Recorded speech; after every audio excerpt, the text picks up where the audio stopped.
1947 সাল একটি নতুন ভোরের সূচনা। সে বছর এক পুত্র সন্তানের জন্ম হয়, যার পিতা ছিলেন তাঁর সময়ের অন্যতম প্রখ্যাত ইসলামী চিন্তাবিদ ও আলেম, আর মাতা ছিলেন মহান সুফি সাধক ও ইসলামী পণ্ডিত শেখ ইয়াকুব বদরপুরি রহমতুল্লাহি আলাইহির কন্যা। সময়ের সঙ্গে সঙ্গে সেই ছোট্ট ছেলেটি বড় হতে থাকে। কেউই জানত না একদিন সেই শিশুই পরিণত হবে এমন এক বিশাল বৃক্ষে, যার ছায়ায় আশ্রয় নেবে হাজারো এতিম, বিধবা ও অসহায় মানুষ।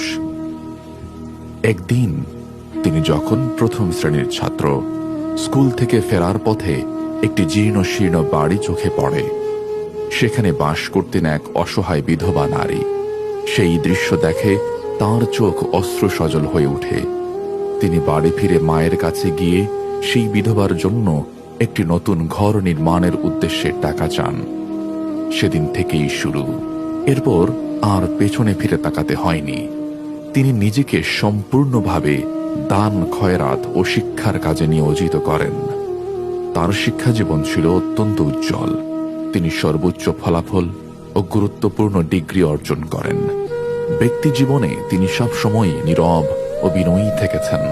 শুরুতেই তাঁর প্রিয় পিতা হযরত আল্লামা আব্দুল লতিফ চৌধুরী ফুলতলি রহমতুল্লাহি আলাইহি নিঃশর্তভাবে তাঁর কাজের পৃষ্ঠপোষকতা করেন।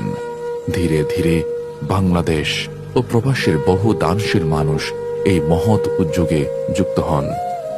2022 সালে তিনি লতিফি হ্যান্ডস নামক একটি দাতব্য সংস্থা প্রতিষ্ঠা করেন। এই সংস্থার আওতায় গৃহ নির্মাণ, এতিম ও বিধবা সহায়তা সহ বহু মানব কল্যাণমূলক প্রকল্প পরিচালিত হচ্ছে।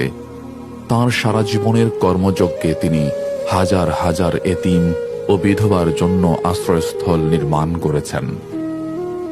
লতিফি হ্যান্ডস 3 ধরনের ঘর নির্মাণ করে থাকে: টিন শেড ঘর, অর্ধ দেয়াল ঘর এবং পূর্ণ দেয়াল ঘর।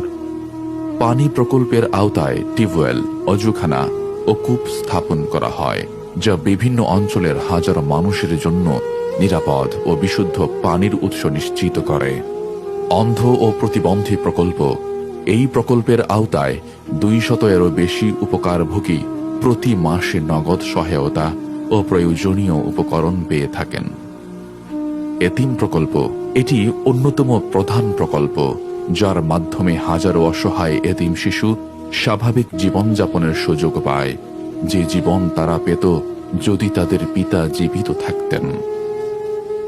1972 সালে হযরত আল্লামা আব্দুল লতিফ চৌধুরী ফুলতলি রহমতুল্লাহি আলাইহি কর্তৃক প্রতিষ্ঠিত লতিফিয়া এতিমখানায় বর্তমানে 1,500-এরও বেশি এতিম শিশু বসবাস করছে। কুরবানি প্রকল্প। প্রতি বছর ঈদ উল আজহার সময় ফুলতলি সহ বাংলাদেশের বিভিন্ন অঞ্চলে হাজারো দরিদ্র মানুষকে মানসম্মত কুরবানির গোশত বিতরণ করা হয়। অনেকেই বলেন বছরের এই এক সময়ই তারা গোশত খাওয়ার সুযোগ পান। রমজান প্রকল্প। রমজান মাস জুড়ে 1200-এরও বেশি মানুষকে ইফতার ও সাহরির ব্যবস্থা করে দেয়া হয়। জীবিকায়ন প্রকল্প। এই প্রকল্পের মাধ্যমে দরিদ্র পরিবারগুলোকে ছোট দোকান, রিক্সা ও বিভিন্ন উপকরণ প্রদান করে স্বাবলম্বী হওয়ার সুযোগ করে দেওয়া হয়। অবকাঠামো প্রকল্প। এই প্রকল্পের আওতায় মসজিদ, সেতু ও মাদ্রাসা নির্মাণ করা হয়। বিধবা প্রকল্প। কারো মৃত্যু হলে তার স্ত্রী, সন্তান ও পরিবার নানা সংকটে পড়ে। এই সংকটময় সময়ে লতিফি হ্যান্ডস তাদের পাশে দাঁড়ায়। এটি সংস্থার অন্যতম প্রধান প্রকল্প। চিকিৎসা প্রকল্প। খতনা ক্যাম্প, চক্ষু চিকিৎসা ক্যাম্প এবং সাপ্তাহিক মেডিকেল ক্যাম্প দেশের বিভিন্ন অঞ্চলে নিয়মিত পরিচালিত হয়, যার মাধ্যমে গ্রামীণ জনগোষ্ঠী ব্যাপকভাবে উপকৃত হয়। শীতকালীন প্রকল্প।